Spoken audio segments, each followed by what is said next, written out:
Hello friends, big welcome to my channel BMS buddy. इस video में हम पदार्थ विज्ञान का चैप्टर 1 दैट इज आयुर्वेद निरूपण पढ़ने वाले हैं। तो वीडियो शुरू करने से पहले मेक श्योर कि आपने मेरे चैनल BMS बडी को सब्सक्राइब कर लिया। सो लेट्स स्टार्ट आयुर्वेद निरूपण। इसमें सबसे पहले बताया गया है आयुर्वेद के पर्यायवाचक शब्द। तो आयुर्वेद के पर्यायवाचक शब्द कौन कौन से हैं? आयुर्वेद, शाखा, विद्या, सूत्र, ज्ञान, शास्त्र, लक्षण, तंत्र, ये सब क्या है? आयुर्वेद के पर्यायवाची शब्द। तो हमें ये सब याद रखने हैं। और उसके बाद बताई गई है आयुर्वेद की निरुक्ति। आयुर्वेद की निरुक्ति कैसे हुई थी, यानी कि आयुर्वेद जो शब्द है वो कैसे बना था? वो बना था आयुष प्लस वेद से मिलकर, जिसमें आयुष का मतलब होता है आयु या फिर जीवन, और वेद का अर्थ होता है होना, जानना या पाना। या आयुष प्लस वेद यानी आयुर्वेद का मतलब क्या हुआ? आयु के बारे में जानना, आयु को पाना, या आयु के बारे में विचार करना, या जीवन को पाना। नेक्स्ट इज आयुर्वेद लक्षण। इसमें हमें ये श्लोक याद रखना है, हिताहितम सुखम दुखम आयुस्तस्य हिताहितम मानव च तच्च यत्रोक्त आयुर्वेद से उच्यते। इसमें 4 प्रकार की आयु बताई गई है, हितायु, अहितायु, सुखायु और दुखायु। ये 4 प्रकार की आयु है। तो इसमें बोला है हितायु, अहितायु, सुखायु व दुख आयु, इनका पथ्य, ये जो 4 आयु बताई गई है, इनका हित और अहित, यानी पहले हिताहितम आया है हित आयु और अहित आयु। आयु के लिए आयु के 2 प्रकार बताए हैं, और दोबारा जो हिताहितम आया है वो पथ्य और अपथ्य को बता रहा है, यानी कि ये आयु इनमें से कौन सी हितकर है और कौन अहितकर है। मानव च मानी गई है आयुर्वेद में, ये 4 प्रकार की आयु पथ्य और अपथ्य मानी गई है। फिर हमें ये वाला श्लोक भी लर्न करना है और एक ये वाला श्लोक लर्न करना है, जिसमें आयु की परिभाषा एवं उसके लक्षण बताए गए हैं। ये इसमें क्या बताया गया है, देखिए, शरीर इंद्रिय सत्व आत्मा संयोगो धारी जीवितम नित्यगश्च अनुबंधश्च पर्याय आयु रुच्यते। इसमें बताया क्या गया है, शरीर इंद्रिय सत्व यानी मन और आत्मा के संयोग से आयु बनती है। यानी अगर शरीर, इंद्रिय, आत्मा, मन चारों को मिला के आयु बनती है। ये आयु के पर्यायवाची है। और एक धारी जिसको धारण किया जा सके, जीवितम जो जीवित हो, जो जीवित है उसी में आयु है। नित्यज्ञ, अनुबंध, ये सब पर्यायवाची बताए गए हैं आयु के। अब हम ये भी देख सकते हैं कि इसको थोड़ा समझिए, अगर किसी इंसान के पास शरीर है, इंद्रियां हैं, इंद्रियां कितनी होती है? 11, लेकिन इसमें मन को अलग से बताया गया है, जो सत्व बोला गया है वो मन है, तो इसमें मन को अलग से बताया गया है। यानी अगर कोई इंसान रास्ते से जा रहा है और कोई पीछे से आवाज़ लगा रहा है और उसका मन उधर नहीं है, वो कुछ और सोच रहा है, तो मन के ना होने के कारण क्या उसे वो आवाज़ सुनेगी? नहीं सुनेगी। तो यानी शरीर, इंद्रिय, सत्व और आत्मा का जब संयोग होता है तभी आयु है।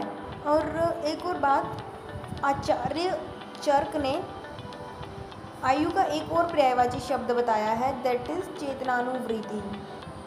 ये भी हमें याद रखना है। ये बड़ी अच्छी बात कही आप। टॉपिक है सिद्धांत। अब सिद्धांत पढ़ेंगे। सिद्धांत एक्चुअली होता क्या है? सिद्धांत होता है लॉ या फिर थ्योरी। जैसे अब लॉ या थ्योरीज दी जाती है, पहले सिद्धांत दिए जाते थे। और सिद्धांत 4 प्रकार के बताए गए हैं, सर्वतंत्र सिद्धांत, प्रतितंत्र सिद्धांत, अधिकरण सिद्धांत और अभ्युपगम सिद्धांत। सर्वतंत्र सिद्धांत वो सिद्धांत होता है जो सभी शास्त्रों में माना गया हो, ऐसी चीज़ें जो सभी शास्त्रों में माननीय हो, उनको कहते हैं सर्वतंत्र सिद्धांत। प्रतितंत्र सिद्धांत वे सिद्धांत होते हैं जो किसी एक ही शास्त्र में प्रसिद्ध हो, यानी दूसरे आचार्य ने उसे ना माना हो। अधिकरण सिद्धांत वो सिद्धांत होता है जो यानी हेंस प्रूव्ड, मतलब किसी एक को मूल मानकर दूसरा सिद्धांत प्रूव कर दिया गया हो, दूसरी कोई थ्योरी दे दी गई हो, उसको कहते हैं अधिकरण सिद्धांत।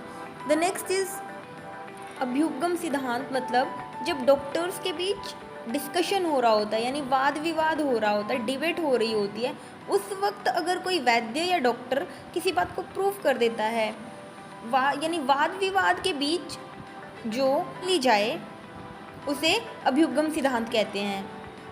जैसे कभी द्रव्य को प्रधान मान के कोई बात प्रूव कर दी जाती है और कभी गुण को प्रधान मान के, तो दोनों ही ठीक है।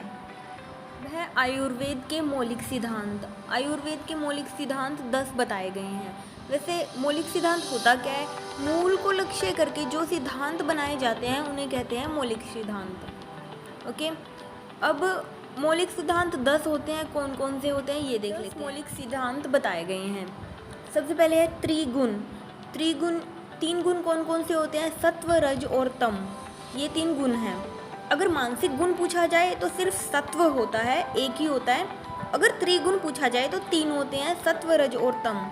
और अगर मानसिक दोष पूछा जाए तो 2 होते हैं, रज और तम। ओके, नेक्स्ट इज पंच महाभूत। पंच महाभूत कौन कौन से होते हैं? आकाश, वायु, अग्नि, जल और पृथ्वी, ये 5 महाभूत होते हैं। त्रिदोष कौन कौन से होते हैं? 3 दोष, वात, पित्त और कफ। देन 4th इज सप्त धातु और ओज। 7 धातुएं कौन कौन सी होती है?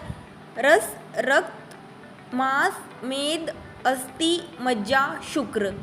और इन सब से का जो सार होता है वो क्या होता है? ओज। इन टाइप्स की कौन कौन सी है? जठराग्नि, 7 धात्वाग्नि एंड 5 भूतवाग्नि। उसके बाद है स्त्रोतस। स्त्रोतस क्या होता है? चैनल्स, यानी कि जो आर्टरीज, वेन्स होती हैं वो सब। और 7th क्या है? द्रव्यगत रसादि पंच पदार्थ। द्रव्यगत यानी कि द्रव्य के अंदर जो रस आदि यानी रस, विरय, विपाक, ये सब आश्रित होते हैं, यानी कि द्रव्य के अंदर प्रेजेंट होते हैं, वो सब 5 होते हैं। कौन कौन से?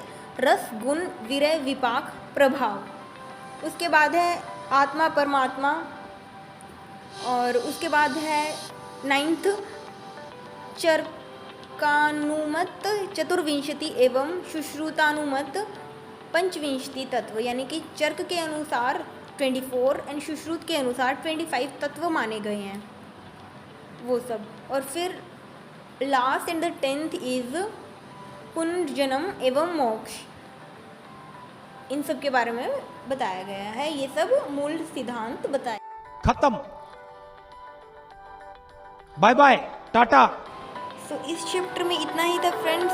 वीडियो अच्छा लगा हो तो वीडियो को लाइक और चैनल को सब्सक्राइब कर दीजिए।